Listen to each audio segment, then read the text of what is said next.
one day before Significant Other Day tomorrow, right? So, what did we release this week? Nothing. We released nothing. But hey, I'm saying it with a smile on my face because honestly, I'm working on everything. And it's just a lot of work to do, especially when there's each of the things that I want to release next take quite a few hours of time and energy and editing and getting things done. I could have rushed and got something done for this week, but as I started to get into it and looking at each class and all of the different things that I'm working on, I thought, you know, I'm just going to do the news today. I'll give you a good musical tip and work on things in that direction, and you'll see some cool releases next week, but no release this week. Of course, what's going on is the melisma course. There's Tony Lindsay material to get out more of. Soon you're going to be seeing some material from a very famous vocalist, the lead singer of Toto. And also more Nate Pruitt stuff. And I've got some wonderful people coming in. Again, some more fantastic singers with incredible backgrounds and things to share. So it's all happening.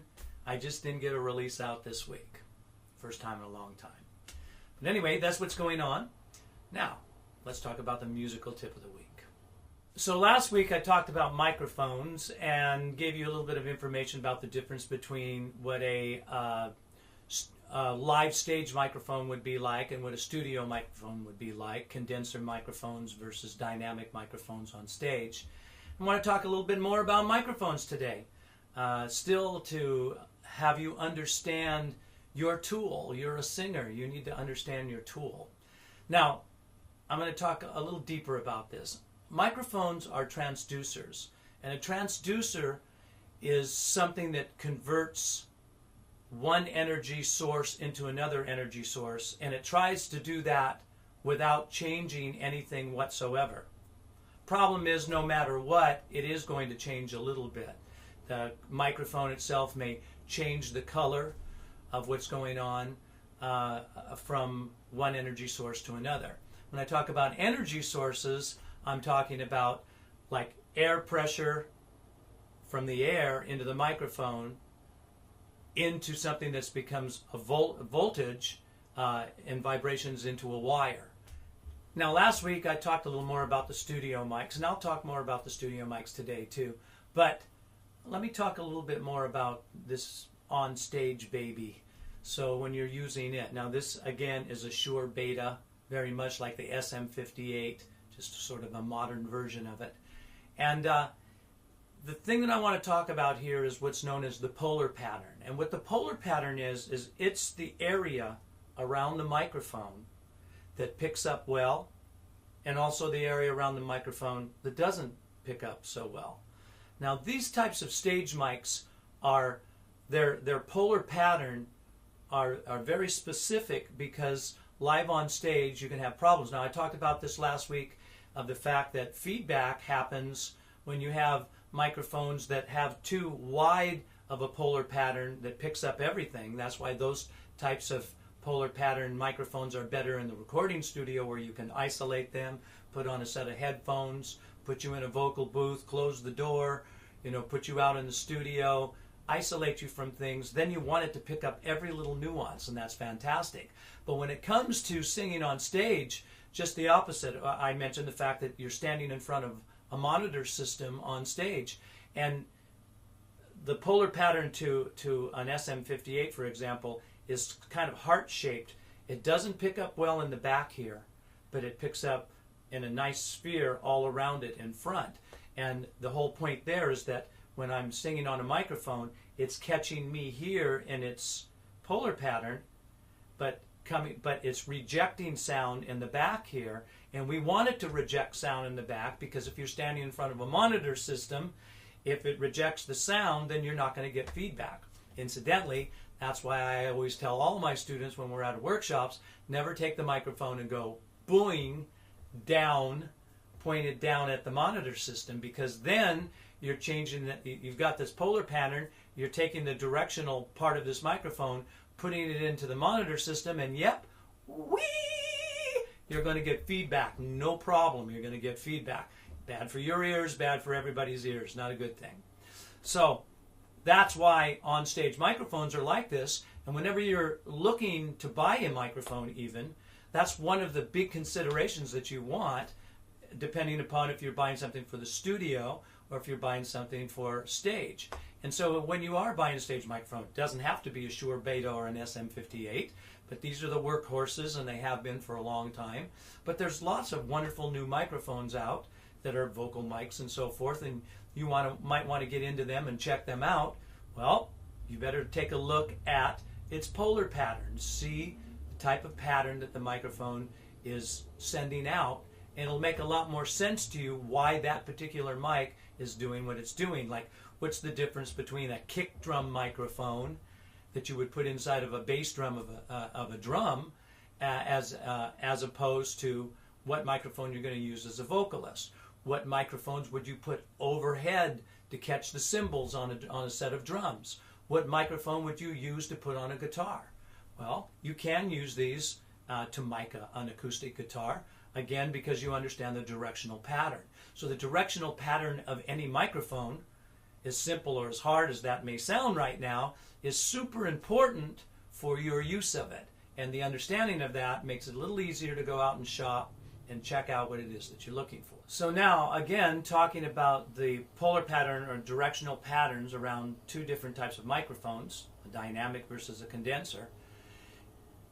This is a cardioid pattern, and again, or directional.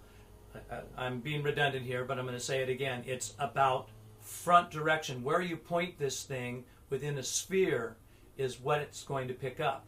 But what it doesn't do is pick up a lot of the room. It doesn't get the ambience of what's happening in a room. That's why people who are working in recording studios are looking for something that's omnidirectional, meaning that it picks up everything all around it. It doesn't cut things off the way this one does. And so that will give you more of a feeling of the room, so you can put a microphone out in a big studio and really catch all of the ambience of the room and things sort of bouncing off the walls and the size of the room, or even in a vocal booth, and you can get it kind of flat in there, but still it's still a room, it's still a box that the microphone's in, and it's catching all of the different sounds and nuances. So again, when you're looking at the polar patterns of microphones, you have to really understand what it is that you want to accomplish. You know, do I want to put a vocalist in front of omnidirectional microphone and catch every little, not just the sound of your voice going into the microphone, but the resonance of your sound around it? And that's the same thing even with some of the dynamic microphones that are on stage. You have to look, because there's a lot of different types of patterns still. There's what's known as a figure 8 pattern and so forth, where it does pick up some of the back. You know, cardioid, supercardioid, all of these things add flavor to the sound of the microphone. And again, as you start to do that, some of those that pick up a little bit more in the back, you have to be a little more careful with them as a sound man to make sure that they don't feed back on stage. And sometimes you even have microphones that are omnidirectional on stage, like the overheads for drums, but the sound engineer has to know that those microphones are placed there, and the way he routes things back to the board for those overheads and be able to mute them and so forth is a little bit different than he would be routing the rest of the microphones through the PA system. So now I'm making this a recording class in a way, but as a vocalist, you know, you don't have to become a total sound engineer, but you really should know your tools, right? If you're a carpenter, you should know what a good hammer is versus a not so great hammer, you know. And if you're a vocalist, you should understand the difference between polar patterns and microphones, because I believe understanding these things makes you understand a lot more how you should sing on it, what you're doing, what microphone you would use for two people standing to the side of it, or even if you're using this microphone and two people are singing on it, if you both understand the directional pattern, you know that you have to get into that directional pattern. You know, so like someone standing in the back to the side of the microphone, it's not going to be picked up well on this one. But then again, on this AKG 414. Now, here's another thing about the AKG 414. There's little designs in the front here, and I've got a little switch here. And what that actually is doing is it changes the cardioid patterns. The AKG 414 actually can get a cardioid polar pattern. It's very similar to the SM58 here, simply by me choosing that. Or I can choose the figure 8 pattern, or I could pick the omni pattern. You know, there's a little bit different cardioid pattern there. You know, so the idea of being able to move these move these different polar patterns around on one microphone is super cool. That's why this is a more high-end, expensive microphone that's in the studio. And again, even that, understanding the polar patterns helps you understand where you should put this switch as you're trying to make that decision. So this microphone can be all kinds of different types of microphones and patterns. Example, if I was on stage and I was using this to amplify an acoustic violin, I still would use the it's going to color the sound a certain way and capture the resonance of a violin a little bit better than the other one would. But it's still, if I look at the presence of the microphone on stage, I want to use a polar pattern that again won't be feeding back. You know, so again, the knowledge of understanding that is great. And I guess I'm being redundant again, and I will be. You as a singer should understand your tools. Understanding your tools will help you sing on that particular tool better. Important stuff for a singer. Now, one more thought that I'll leave you with before I end my conversation about microphones here is the most important point of all. And although the tip I'm going to give you may sound super simple, it does sound super simple. You'll even laugh, probably. But it's really important. Before I give you that tip, what I'm saying is placement of the microphone. Where you place the microphone to record something. Where the singer is singing, or if you're putting a microphone on an acoustic guitar, where would you put that microphone on an acoustic guitar? Okay, here comes the simple tip. First of all, before I give you the simple tip, I know I'm being bad right now.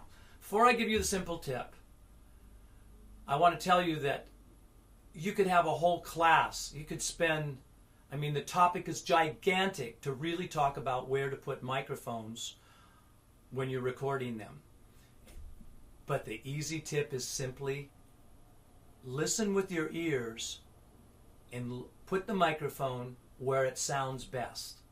I told you it was simple, but let me get a little deeper into what I'm really saying.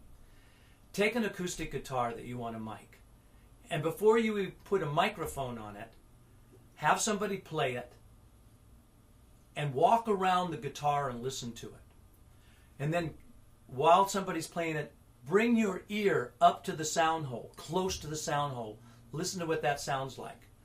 Listen a little bit back at the back of the strings and listen to what that sounds like.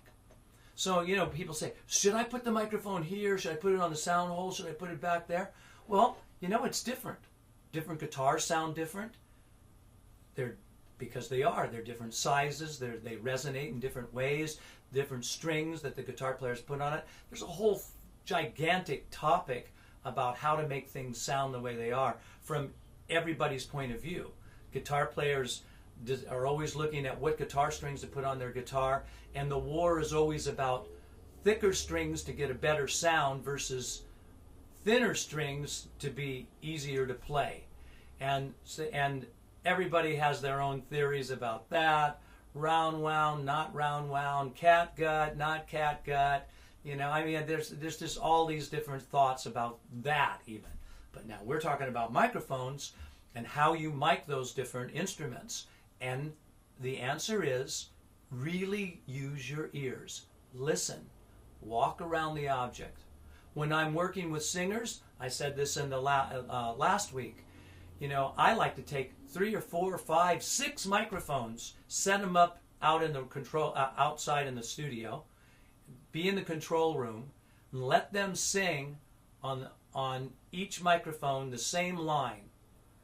But even that, they have to stand. When I'm really anal about it, I actually put tape down on the floor and say, stand right there.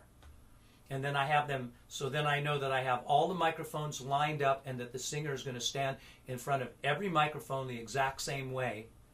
And then I'll have them lean in and back up and so forth, but I have a guideline as to where I'm putting them in relationship to singing into the microphone. And then I'll listen to them sing the same thing in each microphone and hear how different it sounds. And it does sound different.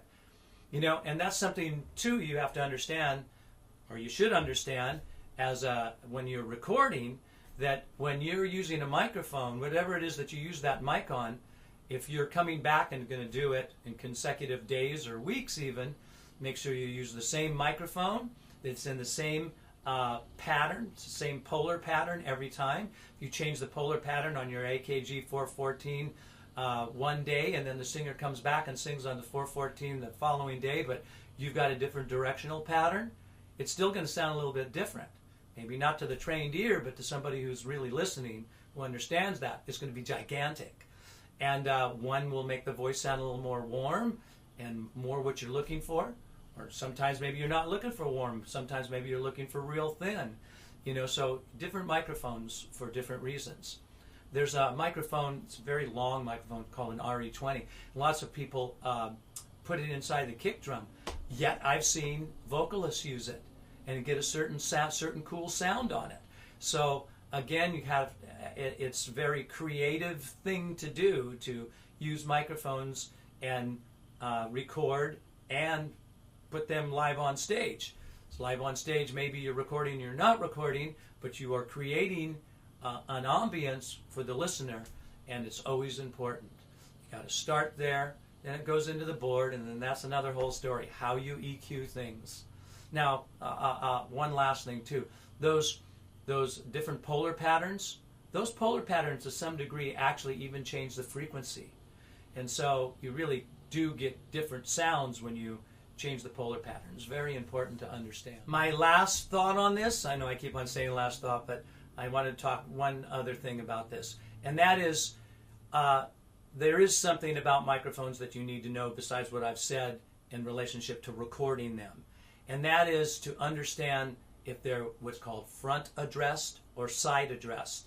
It's pretty easy to understand that a microphone like this is front addressed. We've talked enough about how the directional pattern is. But these microphones are sort of are known as side addressed, and it might be a little bit more complicated for you to say, well, how do I place that microphone? You know, where do I place that? The general rule of thumb about the way you place a microphone, because some people might go, well, I use the front or the back or what's going on there and so forth, you know. The general rule of thumb is every manufacturer who makes a microphone is going to put their logo where it is that you're going to sing into, because they want you looking at that logo so you'll buy their product, or you'll know that their product is their product. So, general rule of thumb to side address microphones, look for the logo. That's the front of the microphone. So, musical tip of the week, microphones. Know your tool. Now, if you're on YouTube, I hope you enjoyed learning a little bit more about microphones. I hope I could help everybody and anybody. If you want to learn more about singing, come on over to totallyvocals.com. Yeah, we're going to do the commercial right now. Please come on over. Check it out. We have so much to offer. We have hundreds of songs with great singers singing them, turned into lessons, famous singers on site that are actually some of those lessons, some non-famous singers on site, but great singers nevertheless. And it's always fun to do. All kinds of courses, beginning, intermediate, and advanced voice course that teaches vibrato, a listen and recognize ear training course, a jazz scat singing course, a harmony singing course, a melisma course that teaches you how to sing all kinds of licks and various different styles of music. All of this and probably more that I always forget to say, but there's tons here. If you just want to come over and check out the site, you can do that. Just sign up for the free membership, and you can get a bunch of lessons too for free and learn a lot more about what's going on here at totallyvocals.com.